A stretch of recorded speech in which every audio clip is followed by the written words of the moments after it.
روس‌ها از کتابخوان‌ترین مردمان دنیا هستند و برای پاسخ به این علاقه‌مندی سالانه ده‌ها نمایشگاه کتاب در این کشور برگزار می‌شود. در این بین نمایشگاه ادبیات تفکری که امسال 24مین دوره آن برگزار شد، جایگاه خاصی دارد. بنیاد مطالعات اسلامی ابن سینا هم سالهاست به نمایندگی از ایران پای ثابت این نمایشگاه است. ما عملاً به عنوان یکی از غرفه‌دارانی هستیم که به صورت دائم هر ساله در این نمایشگاه شرکت می‌کنیم و جایگاه ثابتی داریم در این نمایشگاه. بنیاد مطالعات اسلامی ابن سینا با هدف تبیین اسلام و همینطور ایران برای نخبگان روس پروژه‌های مختلفی رو طراحی کرده، شامل کتاب و همینطور مدیا، برنامه‌های آموزشی، کنفرانس‌ها، نمایشگاه‌ها و برنامه‌های مختلف شامل میشه. در حوزه کتاب ما تونستیم در محورهای مختلف اسلام شناسی و همینطور ایران شناسی معاصر و حتی رمان و ادبیات دفاع مقدس مجموعه آثاری رو منتشر کنیم که تا به حال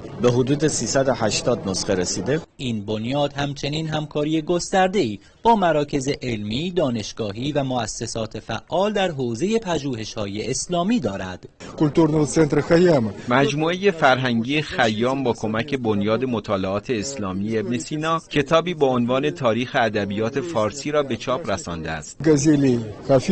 از بین آثار متعدد و متنوع بنیاد ابن سینا که به زبان روسی منتشر شده، کتاب غزلیات حافظ با تصاویر مینیاتور استاد رضا بدرالسما و نیز مجموعه کتاب‌های جدید داستان‌های کوتاه فارسی مورد توجه علاقه‌مندان روسی قرار گرفته است. با بنیاد ابن سینا خیلی همکاری طولانی داریم. در واقع از سال 2008 که بنیاد تأسیس شده کار میکنم. خودم مترجم گلشن راز محمود شبستری هستم. 14 حضور متوالی بنیاد مطالعات اسلامی ابن سینا در این نمایشگاه بین المللی و عرضه بیش از 380 عنوان کتاب در حوزه‌های مختلف گامی بلند است در آشنا کردن مخاطبان حوزه روس زبان با فرهنگ، تمدن و فلسفه ایرانی اسلامی.